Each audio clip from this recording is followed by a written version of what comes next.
በተቃዋሚ ፓርቲዎች ላይ የሚደርሰው እንግልትና አፈና በተለይ የአረና ለትግራይ አባል በሆኑት አቶ አስገደ ገብረስላሴ እና በልጆቻቸው ላይ እየደረሰ ያለው ነገር የባለፈው ሳምንት መነጋገሪያ ነበርና አንድ እሱን መርጠናል። ልጆቻቸው ታስረው በእስር ቤት ትግራይ ውስጥ እየተሰቃዩባቸው ነው ያሉት እና እስኪ ፋሲል ካንተ ልነሳና ጉዳዩን ተከታትለዋል አቃለው። እስኪ እንዴት ነው ያየው ነገር? ስለ አቶ መለስ ዜናዊ በመጀመሪያ ደረጃ መረጃ ያላቸው ሰዎች እሳቸው ነበሩ። አቶ መለስን ከበረሃ ተቀብለው ለሶስት ወር ወታደራዊ ትምህርት የሰጡት እሳቸው ናቸው። እነ ሳሞራ የሆኑስ እኮ እህትማማቾችን አባልገው ምስጢራቸው እንዳይወጣ ገላቸው አንድ መቃብር ውስጥ ስለመክተታቸው እነ ስዩም መስፍን የወለደችለትን ሴት ገለው ልጆችን በሰራተኛ ያሳደገ ስለመሆኑ መቼም ስንት ምስጢራቸውን እነ ገብረመድህን አርአያ እንደተናገሩ በደንብ እናውቃለን። እኔ እንደ ጓደኞቼ ለመንግስት ባለስልጣኖች አቤት ብል ዛሬ 3-4 ፎቅ ይኖር የነበረ ነው የሚሉት። በከፍተኛ ችግር ነው እየኖሩ ያሉት። እሱን የሚቃወም ጸረ ህወሓት የሆነ የፖለቲካ አመለካከት ያለውን ሁሉ ትግራዩንም ጭምር የሚገል በመግደል በማሰር በማሰቃየት በማጉላላት በማስፈራራት በማፈን በጠመንጃ ኃይል የሚኖር የፖለቲካ ድርጅት ስለመሆኑ ራሳቸው አስገደ ገብረስላሴ ከጻፉት ጽሁፍ በደንብ መረዳት ይቻላል። ፋሲል እስር ቤት ታስታውስ ከሆነ ታስረን በነበርንበት ጊዜ ያኔ ከኛ መካከል ከታሰሩት ውስጥ 16 አካባቢ ጋዜጠኞች አለን። 4ቱ የትግራይ ተወላጆች ናቸው። የ17 ዓመቱ ልጅ ምንም በማያውቅበት ኳስ በሚጫወትበት ላይ መጥተው ማንንም ጠያቂ በሌለበት እስር ቤት ውስጥ ከተቱት። በመጀመሪያ ማየት ያለብን የትግራይ ህዝብ ሁሉ የህወሓት ደጋፊ ነው ወይ የሚለውን ጥያቄ ነው። እንደምናውቀው የትግራይ ህዝብ በጣም እንደሌላው ኢትዮጵያ ህዝብ ሁሉ ታፍኖ የተያዘ ህዝብ ነው። በ97 ላይ ለምሳሌ ጋዜጦች ትግራይ ክልል ውስጥ አይገቡም ነበር። አስገደ ገብረስላሴ የዚህ ተአማኒነት የሚንጸባረቅባቸው ታላቅ የኢትዮጵያ ጀግና ልጅ ናቸው። አፈወርቂ አመሰግናለሁ ለማብራሪያው። አስታውሳለሁ ፋሲል እናንተ ዞን 3 በነበራችሁ ጊዜ እኛ ዞን 5 ታስረን ቃሊቲ ውስጥ ምናልባት ይሄን ነገር በጽሁፍም አስቀምጣለሁ ብያስባለሁና የሰርካለምና 3 ሰው ነበር የታሰሩባቸው። አንድ ዞን 1 ዳዊት ታስሯል፣ ልጃቸው የሰርካለም ታናሽ ማለት ነው። ዞን 5 እስክንድር ታስሯል እኛ ጋር በእኛ ዞን ውስጥ። ከዛ ቀጥሎ ያለው ከኛ ዞን የሴቶች ዞን ነው፣ እነ ብርቱካን እነ ሰርካለም የታሰሩበት። የኢትዮጵያን ኢኮኖሚም እንደዛ ነው የሚመስለኝ። ከ60-70% በላይ ያለው የኢትዮጵያ ኢኮኖሚ የተያዘው በህወሓት እጅ ነው፣ በህወሓት ኩባንያዎች ነው ብዬ ማስበው። ከዛው ተረፈ ያለው አላሙዲ ላይ ነው። ከአላሙዲ ቀጥሎ አብዛኛው እንግዲህ 90% የሚሆነው የኢትዮጵያ ህዝብ የሚቆጣጠራት 10% የምትሆነው ሀብት ነው ብዬ ማስበውና የትግራይ ተወላጆች በሆኑት ላይ ከመካከላችን የጭካኔ በትራቸው ይከፋ ነበር። ሁላችንም ተሰቃይተናል በዛ ውስጥ። ግን በተለየ መልኩ ለምንድን ነው ይሄን ያልኩት? በቅርቡ ብሎገሮቻቸው ሲጽፉ ማይቼ ነው። ህወሓትማ በኢህአደግነቱ ሌሎች ድርጅቶችን በዙሪያው አስቀምጦ በኢትዮጵያ ውስጥ 99.6% የህዝብ ፍቅር አለኝ የሚል በብሔረተኝነቱና በዘረኝነት ከሚያምንበት ከትግራይ አምባ ወጥቻለሁ እያለ ከህዝቡ ስሜት ውጪ ህዝቡን መጠቀሚያ በሚያደርግበት ቦታ 100% አለኝ ብሎ እኮ ይሄ ለህወሓት የተለመደ ገደብ የለሽ ንግግሩ ስለሆነ ያንን በትክክል የሚያውቀው የትግራይ ህዝብ ነው። አንደኛ እንደ መንግስት አይደለም እያሰቡ ያሉ እነዚህ ሰዎች እኮ መንግስት ናቸው። ግን አሁንም ድሮን ጫካው ሲያደርጉት እንደነበረው በዛ ተሳሰብ ነው እየተገበሩ ያሉ።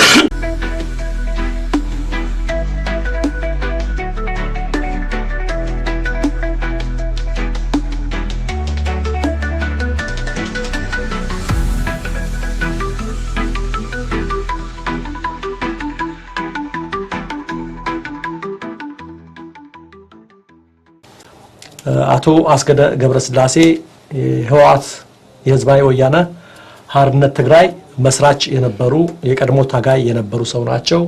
ነገር ግን ከድርጅቱ ከወጡ አሰራሩን በመቃወም ከድርጅቱ ከወጡ ብዙ አመታት ተቆጥረዋል። ወጥተውም አልቀሩም። በተቃዋሚ ፓርቲ ውስጥ በመደራጀት አሁን በአረና ለትግራይ ውስጥ በመደራጀት የቀድሞ ድርጅታቸውን ኢፍትሃዊነት እየታገሉ ያሉ ሰው ናቸው። በዚህ ሂደታቸውም ጋዲ የተባለና ሌሎች መጽሐፍ ደርሰዋል። እንደዚሁ የህወሓትን ሸፍጥ ከድሮ ጀምሮ የሚያጋልጥ ማለት ነው እና ይሄን በማድረጋቸው ቀደም ሲልም አቶ መለስ በህይወት ያሉ እስከ መክሰስ ሁሉ ደርሰው ነበር። አቶ መለስን በትግራይ ውስጥ በጣም ጠንካራ ሰው ናቸው። መብትን ለማስከበር ፍትህን ለማስከበር የሚያደርጉት የሆነ ተነሳሽነት በጣም ጠንካራ የሆኑ ሰው መሆናቸውን የሚያመለክት ነው የሚያደርጉት ነገርና በደፍረት ነው የሚጽፉት። ደፋር ሰው ናቸው፣ ጠንካራ ሰው ናቸው። በዚህ ምክንያት አሁን ዋጋ እየከፈሉ ያሉ ይመስላሉ። በጋዲ መጽሐፍ ህወሓትን አጋልጠዋል። አቶ መለስን ሁሉ መቀሌ ፍርድ ቤት ከሰው ያውቃሉ፣ አይቀርቡላቸው እንጂ ብዙ ነገር አድርገዋል። አሁን ግን ልጆቻቸው ታስረው በእስር ቤት ትግራይ ውስጥ እየተሰቃዩባቸው ነው ያሉት እና እስኪ ፋሲል ካንተ ልነሳና ጉዳዩን ተከታትለዋል አውቃለሁ። እስኪ እንዴት ነው ያየው ነገሩን? እስኪ እዚህ ላይ አመሰግናለሁ ደረጀ። አቶ አስገደ ገብረስላሴ ካወቋቸው ጊዜ ጀምሮ በእውነት በየጊዜው አድናቆቴ እየጨመረ እና በማወቅም እየተደሰትኩ ከመጣሁባቸው ሰዎች መካከል አንዱና እንደው ቀዳሚው ናቸው ማለት እችላለሁ። ይሄን ምለው ዝም ብዬ አይደለም። ብዙ ጊዜ በተለያዩ ጉዳዮች ላይ አወያይቻቸዋለሁ በስልክ ሐሳባቸውን ለማወቅ ፈልጌያለሁ እና ለምን ህወሓትን እንደታገሉ ማነው ከህወሓት ጎን ቆመው በጊዜው ስልጣን ላይ የነበረውን ወታደራዊ መንግስት ወይም ደርግን እንደታገሉ አነጋግሬያቸው ነበርና አንዱ የተገነዘብኩት ነገር ህወሓት ውስጥ የነበሩ ሰዎች ሁሉ ህወሓት አሁን የሚያራምደውን አይነት አጀንዳ ያራምዳል ብለው አያስቡም ነበር። በቅንነት ለኢትዮጵያ ህዝብ በኢትዮጵያ ውስጥ ለውጥ መምጣት አለበት፣ ኢትዮጵያ ጠንካራ ሀገር ሆና እንድትቀጥል ፍላጎቱ የነበራቸው ከህወሓት ሰዎች መካከል እንደነበሩ የሚያሳይ ነገር ነው የአቶ አስገደ ገብረስላሴ።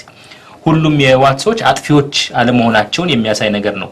ከሳቸው ጋር ሳወራ ሁሉ ጊዜ የምረዳው ነገርና ሲነግሩህ ታሪካቸውን ብዙ ጊዜ የሚሉህ ምንድነው ለኢትዮጵያ አንድነት የሚቆሩ ኢትዮጵያ በልጽጋ ማየት ኢትዮጵያ በተሻለ ጎዳና ማየት የሚፈልጉ ሰዎች እንደነበሩ ነው ሁሉ ጊዜ የሚናገሩት። ይሄን እሳቸውም አቶ ገብረመድህን አርአያም በተደጋጋሚ ይናገሩታል።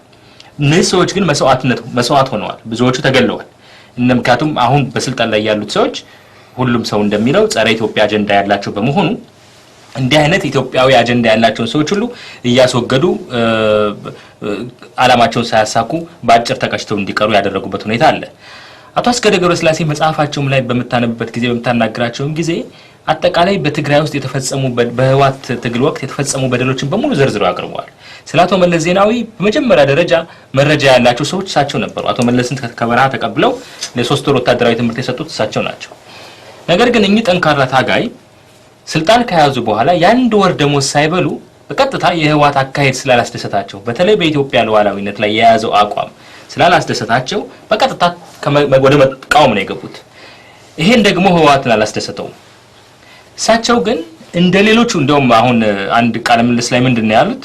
እኔ እንደ ጓደኞቼ ለመንግስት ባለስልጣኖች አቤት ብል ዛሬ 3-4 ፎቅ ይኖር የነበረ ነው የሚሉት። በከፍተኛ ችግር ነው እየኖሩ ያሉትና ስታያቸው የእውነት ሰው ናቸው፣ የአቋም ሰው ናቸው። በጣም የሚደነቁና ለኢትዮጵያ አንድነት ለኢትዮጵያ ብልጽግና እድገት የሚቆረቆሩ በእውነት እጅግ በጣም የሚገርሙ በዚህ በ70 ዓመታቸው የሚገርሙ ሰው ሆነው ነው ያገኘዋቸው። ከዚህ በተረፈ እንግዲህ ቅድም አንተም እንዳልከው በጋሃዲ አብዛኛውን የህወሓት ታሪክ ከእስከ ፐ ዘርዝረው አቅርበዋል። ያልተዘረዘሩ ነገሮች እንዳሉ አሁንም በተከታታይ የሚያወጣቸው መጽሐፎችም አሉ፣ ያልተተረጎሙም አሉ፣ በትግርኛ ተጽፈው ወደ አማርኛ ያልተተረጎሙ ያላነበብናቸው አሉ። ብዙዎቹን ታሪኮች ከመነሻው ጀምሮ እስካሁን እስካለበት ድረስ ህወሓትን ያፍረጠሩት እውነተኛ ታሪኩን ለህዝብ አቅርበዋል። ከዛ በተረፈ ፍትህ ጋዜጣ በነበረበት ጊዜ በተደጋጋሚ በፍትህ ጋዜጣ ላይ ጽፈዋል፣ በሌሎች ጋዜጦች ላይም ይጽፉ ነበር። በዚህ እንግዲህ ህወሓቶችን ጥርስ አስነክሶባቸዋል። አንድ አሜሪካን ሀገር የሚኖር አሜሪካዊ ኢትዮጵያዊ የሆነ ግለሰብ ብስራት ነው የሚባል የኢህአዴግ ብስራት አማረ የሚባል ግለሰብ ከሷቸው ሁሉ ነበር።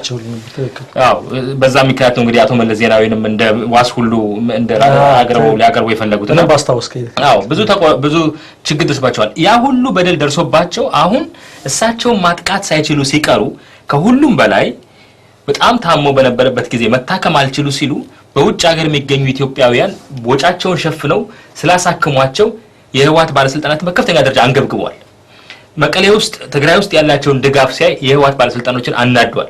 በሌላው የኢትዮጵያ ክፍል ያለ በተለይ ጽሁፋቸውን እያነበበ የሚያውቃቸው ሰው አቶ መለስን እንከሳለን ሲል ብዙ ሰው ገንዘብ አዋጥቶላቸዋል። ጥሪው በቀረበበት ጊዜ ፕሮፌሰር መስፍንም እንዲሁም አንድ አርቲክል ጽፈውላቸዋል። እውነተኛው ኢትዮጵያዊ ነገር የሚል ስሜት ያለው ይዘት ያለው ነገር ተናግረው ብዙ ሰው ደግፏቸዋል። ያ ሁሉ ህወሓትን አሳበደ። ስለዚህ አቶ አስገደን ማሸነፍ ሲያቅታቸው በልጆቻቸው ላይ መጡ። በልጆቻቸው ላይ የሚያሳዝን ሁኔታ ነው። አንዳንዶች የአእምሮ ችግር ሁሉ ያለባቸው ናቸው እሳቸው ሲናገሩ እንደሰማሁት። እንዲህ አይነት ሰዎችን ሁሉ ወጣቶችን የ17 ዓመቱ ልጅ ምንም በማያውቁበት ኳስ በሚጫወትበት ላይ መጥተው ማንም ጠያቂ በሌለበት እስር ቤት ውስጥ ከተቱት። አንደኛውን ሲፈቱ አንደኛውን ያስሩታል። አሁን ሁለቱ ልጆቻቸው ያለ ምንም ጠያቂ እስር ቤት ውስጥ ይገኛሉ። ሶስተኛው ገብቷል ሰሞኑን። አንደኛው ተፈቷል። ሁለቱ አሁን እስር ቤት ናቸው። አንደኛው ያምሩ በሽተኛ ሆኖ ጥቁራም ምንድነው የፖሊስ ሆስፒታል ሁሉ የጦር ኃይሎች ሆስፒታል ሁሉ ታክሞ ከአቅም በላይ ሆኖ ውጭ ሀገር ማሳከም አልቻሉም። ግን ሁለቱ ልጆቻቸው አሁን የገና በተለይ ወጣቱ የ10ኛ ክፍል ተማሪው ሁሉ ኳስ ከሚጫወትበት ቦታ ወስደው ነው እስር ቤት ያስገቡትና ይሄን በመታይበት ጊዜ ህወሓት ወዴት እየሄደ ነው ብለህ እንድትጠይቅ ያደርጋል። በሳቸው ላይ ከሳቸው አልፎ ወደ ቤተሰብ ደረጃ መሄዱ እንዲሁም ደግሞ ልጆቻቸውን ይሄን አባት ግን እንዲያቆም ካልነገርከው ገና ብዙ እርምጃ እንወስድብሃለን እያሉ ያስፈራሯቸው በዛ ላይ በልጆቻቸው ላይ በቤተሰብ በቃ በአጠቃላይ በህይወታቸው ላይ እንዲህ አይነት ስቃይ ሲያደርሱባቸው ስታይ ህወሓት የሚከተለው ፖለቲካ ሪሊ እንደ አገር መሪም እንኳን የተለያዩ ምክንያቶች የሚሰጡ ለምሳሌ አንደኛው ልጃቸውን ምክንያት የለውም ግን አስረው ለቀቁት። ሁለተኛው ልጅ በሙስና ነው ፎቶኮፒ ነገር አድርጋል የሆነ ፎርጅድ ወረቀት ብለው በዛ አስገቡት። ሶስተኛው ልጅ ምክንያት የለውም።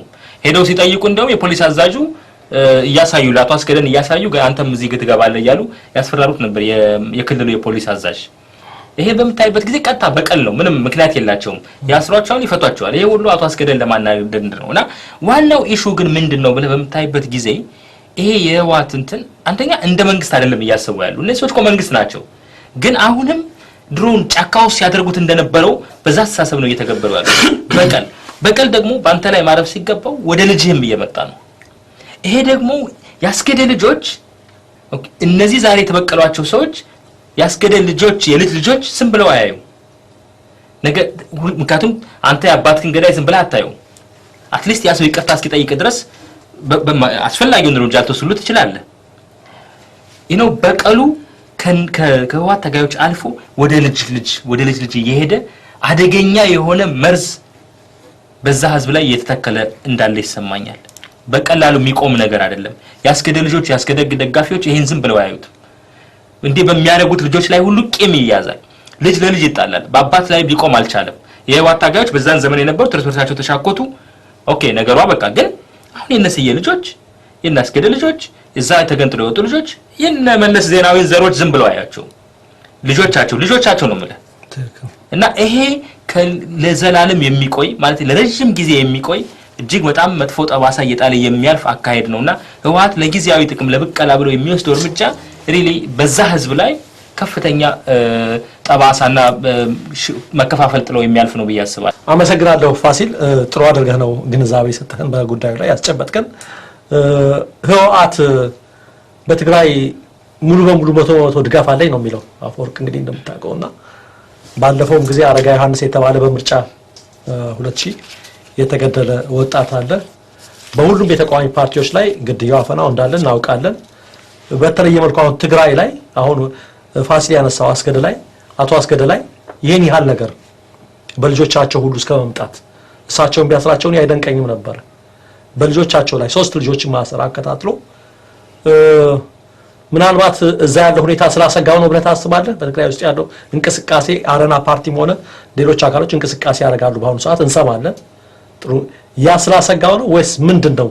በእርግጥ የበቀለኝነት አባታቸው ባደረጉት ላይ ብቻ ነው ብለህ የምታስበው? እስኪ አመሰግናለሁ ደረጀ። በመሰረቱ የምስረታ ስርዓታቸውን በምትመለከትበት ጊዜ በእርግጥ ቅድም ፋሲል እንደተናገረው ህወሓት አንዳንድ ለሀገር የሚያስቡ ኢትዮጵያዊነት የሚሰማቸውንም ሰዎች ጭምር ይዞ ገብቶ ጭቆናን ለማስወገድ ትግል ሲያደርግ ቆይቶ ነገር ግን በአንድ የነጻነት ድባብ ስር ቀጥ ብሎ ሊቆም እየከጀለ አሁን በተጨባጭ ጎብጦ የቀረ አፋኝ የፖለቲካ ድርጅት ሆኖ በትግራይ ምድርም ጭምር ተከስቷል። አንደኛው ክፍል በተለይ እንኳንስ በትግራይ ማለት ቀርቶ እንግዲህ ብዙም ጊዜ ለራሱ የፖለቲካ ፍጆታና ፕሮፓጋንዳ መጠቀሚያ የሚያደርገው የትግራይን ተወላጆች ነው ህወሓት። እኔ ማስበው ብቻ እናንተን በህይወት እንድትቆዩ የሚያደርግ ስለሆነ ማንም ከናንተ የወጣ የለን የፖለቲካ አስተሳሰብ የሚቃወም የትግራይም ልጅ ቢሆን በትግራይ ምድር ላይ ቦታ የለውምና የትግራይ ህዝብ በመላ ኢትዮጵያ እንደ አንድ የህዝብ አካል ሆኖ ለመኖር እንደ ትግሬነቱ ለመኖር በሚል የትግራይን ብሔረተኝነት በማጠናከርና በማጣጣፍ እሱን የሚቃወም ጸረ ህወሓት የሆነ የፖለቲካ አመለካከት ያለውን ሁሉ ትግራዩንም ጭምር የሚገል በመግደል በማሰር በማሰቃየት በማጉላላት በማስፈራራት በማፈን በጠመንጃ ኃይል የሚኖር የፖለቲካ ድርጅት ስለመሆኑ ራሳቸው አስገደ ገብረስላሴ ከጻፉት ጽሁፍ በደንብ መረዳት ይቻላል። በተለያዩ ድረገጾችም ላይ ያስቀምጡትን ጽሁፎች እኔ በደንብ አንብቤያለሁ። በተለያዩ ጊዜዎችም በድረገጽም ከፋሲል ጋር አብረን ለማቅረብ ሞክረናል። እንግዲህ ይህ ከሆነ በምድር ላይ አምባገነኖች የሚፈሩት የሚቃወሟቸውን እንጂ ከየት ወገን ወጣ የሚል ጥያቄ በጭራሽ አይታያቸውም። የገዛ ልጆቻቸውን እንኳን እንደ አንድ የፖለቲካ ተቋም ተደራጅተው ለመታገል ቢፈልጉ በማጥፋት እንጂ የሚያምኑት በመነጋገር አይደለም። ይሄ ነው እንግዲህ ዛሬ ወደ በቀል ደረጃ በመሄድ ዛሬ ትናንትና እኛ የጀመርነው የፖለቲካ አቅጣጫና እንቅስቃሴ ባቀናው አይነት መንገድ ይዞን ወደ ተፈለገው ግብ ሊያደርሰን ስላልቻለ ይሄ የህወሓት አካሄድ ከመላው ኢትዮጵያ ህዝብ ለይቶን የሚያስቀር በመሆኑ መገሰጽ አለበት በማለት ወዲያውኑ ህወሓት ነፃነትን አገኘው በሚል በ1983 ዓመተ ምህረት በሰኔ ወር ወደ አዲስ አበባ እንደገባ ወዲያውኑ ለኔ ይህ ፖለቲካ አይመቸኝም ብሎ በእውነተኛ የኢትዮጵያዊነት ስሜት በእውነተኛ አገር ወዳድ የትግራይ ልጅነት የነን አቋም ስለወሰዱ በቀሉ እየጨመረ መጥቷል። የመጀመሪያ ልጃቸው ከዩኒቨርሲቲ በዲግሪ ተመርቆ ስራ በተሰጠበት በ10ኛው ቀን ጊዜ ውስጥ ወደ አስቸጋሪ ስፍራ እንዲዛወር አድርጎ በቂ ባልሆነ ምክንያት ሲልኩት እዛ ሄዶ ደግሞ ገና 10 ቀን ሳይሞላው ወደ ሌላ ቦታ ልከውት እዛ በሄደበት ቦታ ደግሞ የሆነ ሴራ ተደርጎ አንድ ቤተክርስቲያን እንዲቃጠል ተደርጎ ለዛ ቤተክርስቲያን አቃጣይ የሆነው የአስገደ ገብረስላሴ ልጅ ነው የሚል እንዲሁ ከንቱ የፖለቲካ ሴራ ተሲሮበት ልጁ እንዲሰቃይና ከዛም እንዲታሰር አካላዊ ስቃይ መንፈሳዊ ስቃይ እንዲደርስበት ከተደረጉ ልጆቻቸው አንዱ ያ ልጅ እንደሆነ በደንብ አንብቤያለሁ። ከዚህ በተረፈ እንግዲህ ስንመለከት ህወሓትማ በኢህአደግነቱ ሌሎች ድርጅቶችን በዙሪያው አስቀምጦ በኢትዮጵያ ውስጥ 99.6% የህዝብ ፍቅር አለኝ የሚል በብሔረተኝነቱና በዘረኝነቱ ከሚያምንበት ከትግራይ አምባ ወጥቻለሁ እያለ ከህዝቡ ስሜት ውጪ ህዝቡን መጠቀሚያ በሚያደርግበት ቦታ 100% አለኝ ብሎ እኮ ይሄ ለህወሓት የተለመደ ገደብ የለሽ ንግግሩ ስለሆነ ያንን በትክክል የሚያውቀው የትግራይ ህዝብ ነው። የትግራይ ህዝብ ተቃዋሚ የፖለቲካ በተቀደም የተናገርከው አለማየሁ አረጋዊ ዮሐንስ የሚባሉት ተቃዋሚ የፖለቲካ ድርጅት አባል በመሆናቸውና የመለስን ፓርቲ ተቃውሞ እዛ ሊወጡ ሲፈልጉ ቀን በቀን አስረዋቸው ማታ አንገታቸውን አርደው በሰፈድ አድርጎ ከእህታቸው የምግብ መሸጫ ሬስቶራንት በራፍ ላይ ነው አስቀምጡላቸው። ይሄን የሚያሳየው ጭካኔ የቱን ያህል ህወሓት እንኳንስ ለአካባቢው ከዛ ወጣሁ ለሚለው ለትግራይ ህዝብ ቀርቶ ለራሱም ልጅ ሊሆን አይችልም። ጥቅም እስካስገደዳቸው ድረስ እነ ሳሞራ የሆኑስ እኮ እህትማማቾችን አባልገው ምስጥራቸው እንዳይወጣ ገላቸው አንድ መቃብር ውስጥ ስለመክተታቸው እነ ስዩም መስፍን የወለደችለትን ሴት ገለው ልጆችን በሰራተኛ ያሳደገ ስለመሆኑ መቼም ስንት ምስጥራቸውን እነ ገብረመድህን አርአያ እንደተናገሩ በደንብ እናውቃለን። እነኚህ ሰዎች ሰብአዊነት የሚባል ነገር በአይምሯቸው ያልተፈጠረ በጭካኔ የጎለበቱ በጭካኔ የዘለቁ በመግደል የሚያምኑ በመሆናቸው ዛሬ የሚያደርጉት አፈና ሌላውንም ወገን በማስፈራራት ለመግዛት የሚያደርጉትን ጥረት ብቻ የሚያሳይ ነው። ለምሳሌ ያህል የሰማያዊ ፓርቲ አባላት በሚያደርጉት ሰላማዊ ሰልፍ በሚያቀርቡት ጥያቄ እስቲ አሁን እንግዲህ ያው በስም የተቀመጡትን ጠቅላይ ሚኒስትር ስንመለከት ያሉን 99 እሁዶች ከሆኑ ለ99 ሰላማዊ ሰልፍ ወታደር መመደብ ያንሰናል። ጭራሹኑ ጥያቄዎች ከተደጋገሙ መደጋገም ስለሌለባቸው መቆምም አለባቸው ማለት ወደሚያስችለን ደረጃ ተሸጋግረናልና ለዚህ በቂ የሆነ ጥበቃ ስለሌለን እየተባለ ራሱን መጠበቅ ያልቻለ መንግስትማ ካለ ስልጣን ይልቀቅ እስከሚባል ድረስ የተሾፈበት አመራር መሆኑን በኢትዮጵያ ውስጥ እናያለን። ከዚያም በተረፈ ደግሞ እያንዳንዱ ሰው የራሱን ድምጽ ፍትሃዊና ሰላማዊ በሆነ መንገድ እንዲያስተጋባ ህገ መንግስቱ እየፈቀደለት ህጎች ሁሉ ከህገ መንግስቱ የሚመነጩ መሆናቸው እየታወቀ የጸረ ሽብር ህጉ ራሱ ህገ መንግስትን የጣሰ ማንኛውም ሰው አንድን ወገን ዝም ብሎ አይቶ ከጠረጠረውና ክፉ ሊያስብ ይችላል ብሎ ልቡ ከከጀለ ወስዶ የማሰር የማስቀመጥ የመመርመር ስልጣን ሁሉ የሚሰጥ አደገኛ በመሆኑ ይሄ ህግ እንደገና ሊከለስና ሌላ የሆነ አቅጣጫ ሊይዝ ይገባል የሚሉት ሁሉ ከአሸባሪዎች ጋር የሚተባበሩ የተባሉ ችግር እንደሚመጣ ስለምናቅ ይሄ የህወሓት ተፈጥሯዊ ባህሪው በመሆኑ በብዙ ሰዎች ላይ ሁሉ የሚተለተሉ ሰዎች ታስረው በረሃ ውስጥ እኮ እዛው ባዶ ዋሻ የሚባል ሰው ማይደርስበት ቦታ ተገርፎ ቆስለው ሰውነታቸው መርቅዘው ማንንም ሰው እንዳያቸው የገዛ የትግራይ ወገንን እያሉ የህወሓት ሰዎች የራሳቸውን ትግራዮችን የሚያሰቃዩ ስለመሆናቸው በቂ መረጃ ስላለ ይሄንን በቀል ነው እንግዲህ ዘር ማንዘር እንዳይተርፍ እኛን የሚቃወም ካለ ከሚል የኢብሪት እና የስልጣን ጥማት ፍላጎት በመነሳት ራሳቸውን በሙስና በማስቀመጥ ፍትሃዊ ሙስናን በማሳየት እነሱን የሚጠሉ ሰዎች እንዲፈረድባቸው በፓርላማ አስቀድሞ ተፈርዶ ወደ ፍርድ ቤት ነገሩ እየመጣ ለይስሙላ የተቀመጡ ሰዎች በችሎት ያው ገዋን ለብሰው የሚፈርዱበት ሀገር አለ። እንዳሻቸው ኢኮኖሚያዊ ሙስና አለ፣ ማህበራዊ ሙስና አለ። የምርጫ ቦርድና ስነ ስርዓት በተመለከተ አፈና የሞላበት የሙስና ስርዓት በተንጸባረቀበት ምድር ሁሉንም የህዝብ ድምጽ ሳይሰማ የተቀመጠ መንግስት እንዲህ አይነቱን አካሄድ ቢፈጽም ህዝብ በጋራ ተነቃቅቶ ተነስቶ ይህንን በቃ ለማለት የሚያስችለው ወሳኝ ጊዜ አሁን መሆኑን በማወቅ ወደፊት ለምንቀጥለው ትግል የነጻነት እንቅስቃሴያችን በጋራ በተባበረ ክንድ ግድ ማለቱን የሚያሳይ ስለሆነ አስገደ ገብረስላሴ የዚህ ተአማኒነት የሚንጸባረቅባቸው ታላቅ የኢትዮጵያ ጀግና ልጅ ናቸው። አፈወርቂ አመሰግናለሁ ለማብራሪያው። እኔ በእርግጥ ፋሲልም አፈወርቅም ስትሉት የሆነ ነገር ትዝ እያለኝ ነው። በእሳቸው ምክንያት ልጆቻቸውን ጥሩ አድርገህ ነው አንተ የሚያብራራው። አባቶች ጮርቃ ወይን ፍሬ በሉ የልጆችም ጥርስ ጠረሱ ወደሚል የኦሪት ህግ ነው ይሄን ያለ ነው። አባት በሰራው ልጅ እንዲህ አይነት ስቃይ ፋሲል እስር ቤት ታስታውስ ከሆነ ታስረን በነበርንበት ጊዜ ያኔ ከኛ መካከል ከታሰሩት ውስጥ 16 አካባቢ ጋዜጠኞች አለን። 4ቱ የትግራይ ተወላጆች ናቸው። 4ቱ በምን ተከሰን ነበረ? በዘር ማጥፋት ነበረ። አንዱ የዘር ማጥፋት ሙከራ የሚል ክስ ነበር የተከሰስነው። ግን በኋላ የሚያስኬድ አልሆነም። ለምን? በፐርሰንት ሲወጣ ከኛ ውስጥ ከ20% በላይና ወደ 30% የሚጠቁት የትግራይ ተወላጆች ናቸው።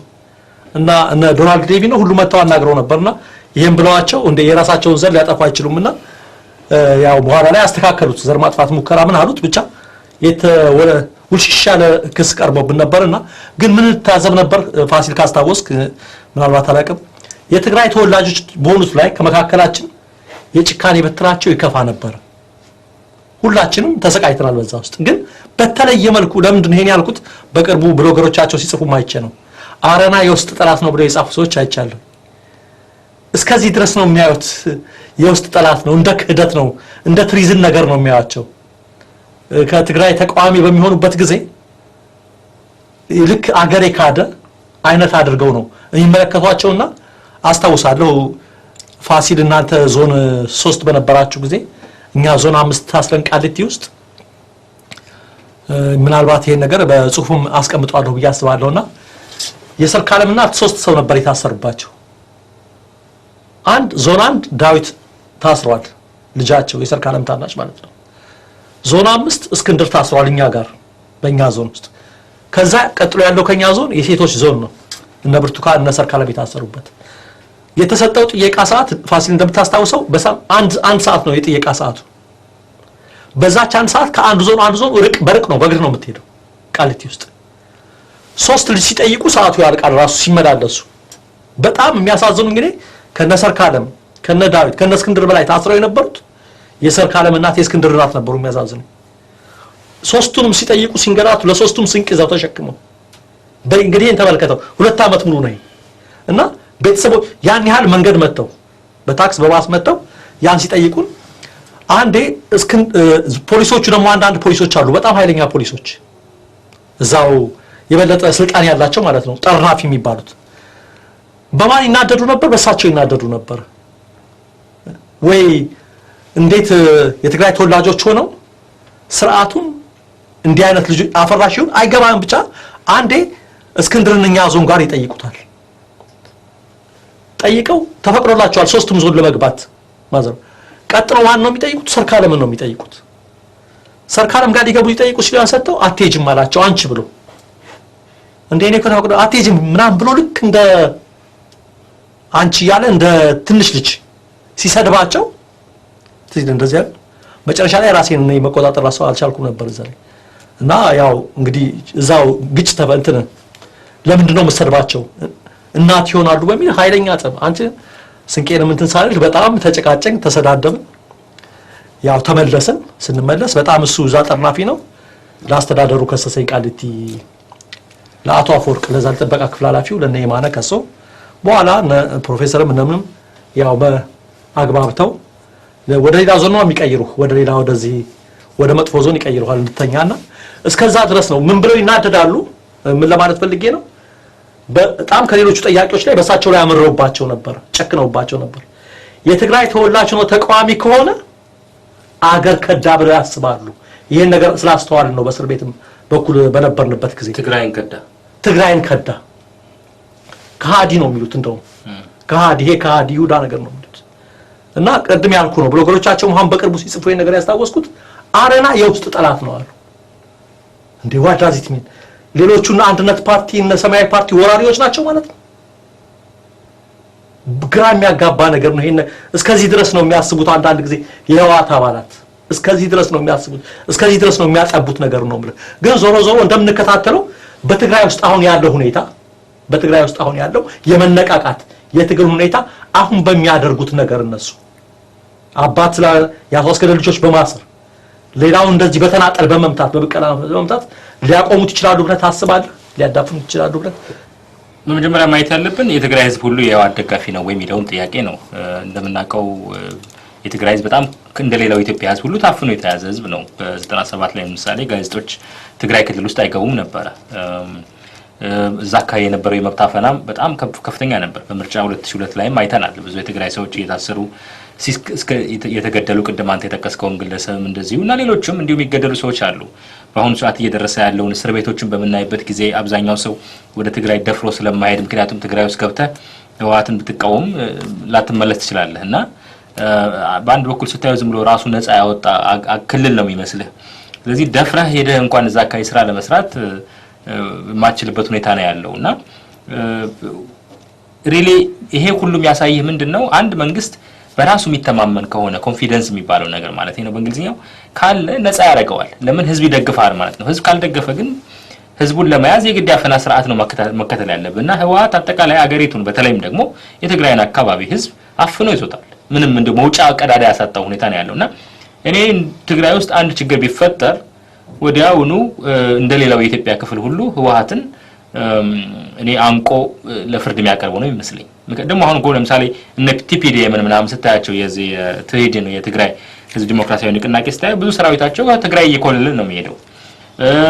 ብዙ ደጋፊዎች አሏቸው የትግራይ ተቃዋሚዎች እና አረናም ብትል ሌሎችም እና በትግራይ ውስጥ ያለው እንቅስቃሴ ስታየው ከህወሓት እጅ ሁሉ የወጣ ነው። ህዝቡ ምን ማድረግ እንዳለበት ግራ ተጋብቷል እንደምረዳው ከሆነና በክልል ውስጥ ያለው ሙስና በመታየበት ጊዜ በክልል ውስጥ ያለው የማህበራዊ ችግሮች ህወሓት ማይካድ ነገር አለ። ሀብታም ድርጅት ነው። ብዙ ገንዘብ አለው። ኢፈርት የሚባል ኩባንያ ያለው በዛ መሰረት የሀገሪቱን ሀብት በዝብዞ ይዟል። እንደው በእኔ ግምት ከ60-70% በላይ የኢትዮጵያ ሀብት ያለው አሁን በህወሓት እጅ ነው የምለው በኩባንያዎቻቸው አማካኝነት። ከዛ ቀጥሎ በሻህ አላሙዲ እጅ ነው ያለው ነው የምለው። ሌላው 80-90% የሚሆነው የኢትዮጵያ ህዝብ ዋናው ብዙ ቁጥሩ እኔ አይዶን ነው ከ10% የበለጠውን የሀብት እንትን የያዘም አይመስለኝም። አጠቃላይ እንደሚታወቀው ለምሳሌ የዓለምን የሀብት ክፍል በመናይበት ጊዜ 20% የሚባሉት የዓለም ህዝቦች 80% ኢኮኖሚ ተቆጣጥረዋል። 80% የሚሆነው የዓለም ህዝብ 20% ኢኮኖሚ ብቻ ነው የሚቆጣጠረውና አብዛኛው የዓለም ህዝብ ኢኮኖሚ ምዕራባውያን ነው የሚቆጣጠሩት። በጣም ጥቂት የሆኑት ሰዎች ናቸው የያዙት። ከነሱም መሃል ብትሄድ በጣም ጥቂቶች ናቸው። የኢትዮጵያን ኢኮኖሚም እንደዛ ነው የሚመስለኝ። ከ60-70% በላይ ያለው የኢትዮጵያ ኢኮኖሚ የተያዘው በህወሓት እጅ ነው፣ በህወሓት ኩባንያዎች ነው ብዬ ማስበው። ከዛው ተረፈ ያለው አላሙዲ ላይ ነው። ከአላሙዲ ቀጥሎ አብዛኛው እንግዲህ 90% የሚሆነው የኢትዮጵያ ህዝብ የሚቆጣጠራት 10% የምትሆነው ሀብት ነው ብዬ ማስበውና የህወሓት ባለስልጣኖች ሀብት ይዘዋል። በጣም የደለበ ሀብት አላቸው። ያን ግን ለትግራይ ህዝብ ጥቅም ላይ አላዋሉት። አንዳንድ እንደው መታያ የሆኑ ነገሮች ፋብሪካዎች ምናምን እዛ ቦታ አስቀምጠዋል። ግን የነዛ ገንዘቦች የሚተላለፉት ለትግራይ ለዚህ ለህወሓት ባለስልጣኖችና ለልጅ ልጆቻቸው ነው። ስለዚህ የትግራይ ህዝብ የበይ ተመልካች ነው የሆነው። ልጁን ገብረዋል እዚህ ድረስ ለማምጣት ብዙ መስዋዕትነት ከፍሏል። ግን መጨረሻ ላይ ስታየው አሁንም በዛው በችግር ነው እየኖረ ያለውና ይሄን ስታየው ለውጥ ቢመጣ ኢትዮጵያ ውስጥ የትግራይ ህዝብ ራሱ ህወሓትን አንቆ ለፍርድ እንደሚያቀርብ እኔ እንደው ከእውነታው መረዳት ይችላልና በተግባር እየታየ ያለውም ይሄ ነው። ታፍኖ ተይዟል። እዛ አካባቢ የሚወጡ መረጃዎች የሚያሳዩት ነውና ህወሓት ለረጅም ጊዜ የሚቆይ አይመስለኝም። ለዚህ ነው ህወሓት ዘረኛ የሆነው። ህወሓት አሁን ስልጣን ላይ እንኳን ይዞ የኢትዮጵያ መንግስት መሆን አልቻለም። አሁንም የህወሓት ነገር ነው። አሁንም የሚያስበው የራሱን የተወሰኑ ክሊኮች የተወሰኑ ቡድኖች ናቸው አሁንም ለራሳቸው ስልጣን ብቻ የሚያስቡትና ሁሉ ጊዜ እነሱን የሚቃወመውን ኃይል ቅድም እንዳልከው ወይ ጸረ ትግሬ ያደርጉታል ወይ ደግሞ ጸረ ህወሓት ያደርጉታል። ስለዚህ በዚህ አምቀህ ግደለው ፍለጠው ቁረጠው ነገር ነው አካሄዳቸውና እኔ ስመለከተው የህወሓት ዕጣ ፈንታ ህወሓትን ብለው አጠቃላይ ኢህአዴግ ኢትዮጵያ ውስጥ ለውጥ የሚመጣበት ጊዜ እንደውም የመጀመሪያው የሚነሳበት የትግራይ ህዝብ ነው። ምክንያቱም መግቢያም ቀዳዳውን ያውቀዋል። የህወሓትን መውጫ ቀዳዳ ሁሉ ስለሚያውቅ በቅድሚያ የሚነሳበት የትግራይ ህዝብ ይሆናል ብዬ ነው ማስበው። ኦኬ አመሰግናለሁ ፋሲል ጥሩ ነው። ካሁን ከዋናው ጭብጡ ምንድነው ከእጅ ወጥቷል ባልከው ላይ ነው መስማማለሁኝ። ትክክል ነው። አሁን ህወሓት በትግራይ ውስጥ ያለው ሁኔታ እንደ ቀድሞም አይደለም። እኔም ይሄን አምንበታለሁኝ። ከመከታተላቸው ነገሮች ከህወሓት እጅ እየወጣ ነው ያለው ሁኔታ ያልከው ጥሩ አድርገህ ነው ያስቀመጥከው። በዚህ ጉዳይ ላይ አፈወርቅ ካለህ ይህን ውይይታችንን በአንተ አስተያየትሽን ዝጋ። አፈና ስለበዛበት የትግራይ ህዝብ በመረረ እልህና ስቃይ ውስጥ ስለመኖሩ ጥያቄ ውስጥ የሚገባ አይደለም። በተለይ ህወሓት ደግሞ የትግራይ ተወላጅ ሆኖ የህወሓትን አስተሳሰብ የሚቃወም ኢትዮጵያዊ ከሆነ ለዛ ሰውዬ የእግር እሳት ነው የሚሆንበት። ከኛ ወጥተህ እኛን ትጠላ እኛ ከሌለን ኢትዮጵያ የለችም የሚል አይነት ፕሮፓጋንዳቸውን ለማራመድ ፈቃደኛ ካለመሆናቸው ልክ ከአንድ ፋብሪካ ውስጥ ተሞልሙሎ እንደሚወጣ ከረሜላ ወይም ሳሙና ካድሬዎቹ ጌቶቻቸው የሰጧቸውን ቋንቋ ነው የሚናገሩት። ለምሳሌ ባለ ራእዩ መሪ ከተባለ ሁሉም ከስር እስከ ላይ ጭራሽ እኮ ጠቅላይ ሚኒስትር የሆኑትም ሰው እኔ ራእይ ላስፈጽም እንጂ ጠቅላይ ሚኒስትር አይደለሁም እስከሚያስብል አይነት ቋንቋ እንዲናገሩ አድርጎ ይቀርጿቸዋል። አስተሳሰብ ነው የሚያፍኑት። አፋኝ ስርዓት ደግሞ ሚሊተሩን ይይዛል፣ ደህንነቱን ይይዛል፣ ገንዘቡን ኢኮኖሚውን ይይዛል፣ ከዛ ማህበራዊ መዋቅሩን ይይዛል። በዛ ውስጥ እንግዲህ መሳሪያ ሆኖ ይሄ አጥረናነፍ በሚባለው ውስጥ እያንዳንዱ ሰው እንደ ህወሓት እንዲያስብ እንጂ የሰው ልጆች የእድገት መነሻ የተለያዩ አስተሳሰቦች ተፋጭተው የተሻለው ለእድገት በሚያመቸው መንገድ ይሄድ ዘንድ ትክክል ሆኖ የሚታየውን ሰው እንዳይቀበል እድገት ሊመጣ የሚችል በህወሓት መንገድ፣ ልማት በህወሓት መንገድ፣ ዲሞክራሲ የሚል አይነት አስተሳሰባቸው በፕሮፓጋንዳ መልክ ሰጥቷቸው ያንን ሰልጥነው የሚያወሩ ሰዎች መናገር ከጀመሩ በኋላ የሚያስቡ ካድሬዎችን ነው። ምን ብለን ነበር ቅድም ያልነው ትክክል ነው ብለው እንኳን አያስቡም። እየተናገሩም የሚያስቡ አይደሉም፣ አስቡም የሚናገሩ አይደሉም። እና አሁን ለምሳሌ እንደ አንድ ትልቅ በጣም የማከብራቸው ከታሪካቸው አንፃር አበራ የማናብን ብትወስድ እኚህ ሰው በደቡብ አካባቢ የሚወለዱ ነገር ግን እንደው ይሄ መከረኛ የግንድ ቆጠራ የሚባል እድሜ ለወያኔ አሁን አምጥቶ መቼም ስቃይ ውስጥ ነው የከተተንና ከወደ ትግራይ አካባቢ የሚወለዱ ሰው ናቸው። እንግዲህ ቤተሰቦቻቸው እዛ ስንት ዘመን ሄደው አርጅተው ነው እኛ ሰው እዛ የሚወለዱት። በፖለቲካ ውስጥ በኢትዮጵያ ታሪክ ትልቅ ድርሻ ያላቸው ተንታኝ፣ የተማሩ፣ ጀግና፣ ብልህ እንደሆኑ ብዙ የእሳቸው ጓዶች ሲናገሩ ሰምቻለሁ። በአጋጣሚም ባለፈውም ጊዜ እንዲሁ በስካይፕ ንግግር ሲያደርጉም አድምጫቸዋለሁ። ያስተላለፉት መልእክት ቢኖር ምን የሚል ነው? የኢትዮጵያ ህዝብ አንድነቱን ጠብቆ ወደፊት ያለውን ህይወት እንደገና አድሶ ለትናንትናው የታሪክ ታድሶ መብቃት የሚያስችል መሰረት መትከል ካለበት የጥላቻ ፖለቲካን ማስወገድ ግድ ይለዋል። እያንዳንዱ ወገን ሌላውን በጥላቻ አይን እንዳያይ አድርጎ በጭቆና ላይ አብሮ መረባረብ የወቅቱ ወሳኝ ጥያቄ እንደሆነ የኢትዮጵያ ህዝብ አውቆ በዚህ ዙሪያ ትግሉን ማጧጧፍ አለበት ብሎ ተናግሯል። አሁን የሚታየው ነገር ስትመለከት በሁለንተናዊ መልኩ መከፋፈል፣ ማለያየት፣ ማናቆር፣ ማገዳደል፣ ጥላቻ ማስፈን፣ አንደኛው በሌላኛው ላይ መጠራጠር እንዲበጅ ማድረግ፣ በጆሮ ጠቢ እያንዳንዱ ህዝብ ምን እንደሚናገር ከየቦታው ሰብስቦ ለጌቶቻቸው ማቅረብ፣ በዚህ ምክንያት ቀለብ ሲሰፈርላቸው የተሻለ ሁኔታ ማግኘት፣ በአንድ የህዝብ ኃላፊነት ላይ በትልቅ ስልጣን ላይ የተቀመጡ ሰዎች ሰውን እስከ መግደል ድረስ ሀብትን እጅግ በጣም በከፋ መንገድ እስከ መዝረፍ ድረስ ከደረሱ በኋላና ህዝቡ አቤቱታውን ሲያሰማ በሰውየው ላይ ቅጣት ከህግ አንፃር ከመውሰድ ይልቅ ወደ ሌላ ቦታ መቀየር፣ የአንድን አካባቢ ሰው በገዛ አገሩ እንዳይኖር አድርጎ ማፈናቀል፣ ሌላው ግን ብቻውን እንዳሻው እንዲኖር እጅግ የሚያሳዝንና የሚዘገንን የዘረኛ ስርዓት። ይሄ አደገኛ አካሄድ መቆም እንዳለበት አውቆ የሚታገሉትን የራሳቸውን ሰዎች እንዴት እንደሚጎዱ ቅድም አበራ ማነብን ያነሳሁት 18 ዓመት በግፍ ለዛው ጫካ መለስ ዜናዊ በነበሩበት ጊዜ በአንዳንድ ጉዳዮች እንደ ትግራይ ህወሓት እንጂ እንደ ትግራይ ኢትዮጵያዊ አይደለም፣ እንደ ትግራይ ህወሓት ለምን ማሰብ አልቻልክም፣ እንደ ትግራይ ኢትዮጵያዊ አሰብክ ብለው ቂም ይዘውባቸው መጀመሪያ እኮ በቀይ ምንጣፍ ላይ ነበር ጫካ እያሉ ያናገሯቸው ምን ማድረግ አለብን ብሎ የፖለቲካ ጠቢብም ስለነበሩ ስለሆኑም ደግሞ አበራ ማናብ ያችን ቂም ይዘው ብሔራዊ የእርቅ ጉባኤ በጊዮን ሆቴል በሚደረግበት ጊዜ ትዝ ይለኛል አንድ የደቡብ ልጅ ሰገለ ሸጋ የሚባል በእነኚህ ነፍጠኞች የሚሰበስቡት እኮ እነ መረራ ጉዲና እነ በየነ ጴጥሮስ እኮ ናቸው። እንግዲህ እነሱ ነፍጠኞች እንዴት እንደሆኑ እግዚአብሔር ያቅላቸዋል። በእነኚህ ነፍጠኞች ጉባኤ ምን ልታረግ ቆመ ሰዎችን መንገድ ትመራለህ ተብሎ የእባብ ዘር እንዲህ አይቀጠቀጥም ልጁን ቀጥቅጠው መጨረሻ ከአቅሙ በላይ በሆነ የአካል ጉዳት ሰገለ ሸጋ ሞት ተጠያቂ ሰው አልነበረም። የማቀው ጉዳይ ስለሆነ ነው። እነኚህን ግን የትግራይ ልጆች ሆናችሁ እንዴት ስለ ኢትዮጵያዊነት አሰባችሁ እኛ እንደምናስበው የጎጥ ፖለቲካ አላራመዳችሁም በሚል የውሸት ማስረጃ ተቆጥሮባቸው በቀይ ሽብር በምን ብለው 18 ዓመት አንገላቷቸው ከአሜሪካ በስርዓትና በህግ የወጡት እኛ አበራ የማነ ተመልሰው ወደዛ እንዳይገቡ ማዕቀብ ተደርጎባቸው አሸባሪ የሚል ስም ሰጥቷቸው እንደገና በዚህ እድሜያቸው ከልጆቻቸው ተለይተው በእንግልት ላይ ብራስልስ ያሉ ታላቅ የኢትዮጵያ የትግል ሰው ናቸው። በሌላ በኩል ደግሞ ስትመለከት ሌሎችንም የራሳቸውን ሰዎች የሚጨክኑባቸው ምክንያት ውስጣቸውን ስለሚያውቁ ነው። እንደና አስገደ ገብረስላሴ አይነት ሰዎችም ይህን አይነት ስራ ሰርተዋል፣ ይህን ምስጢር አጋልጠዋል።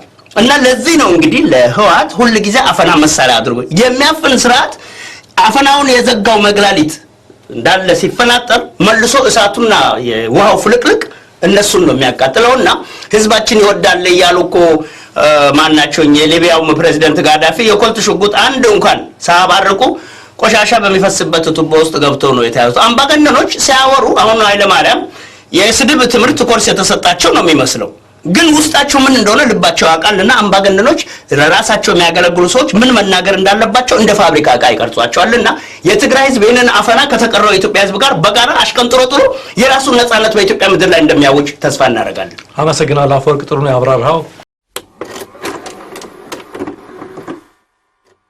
እንመርቃቸው ብለን ያዘልቃቸው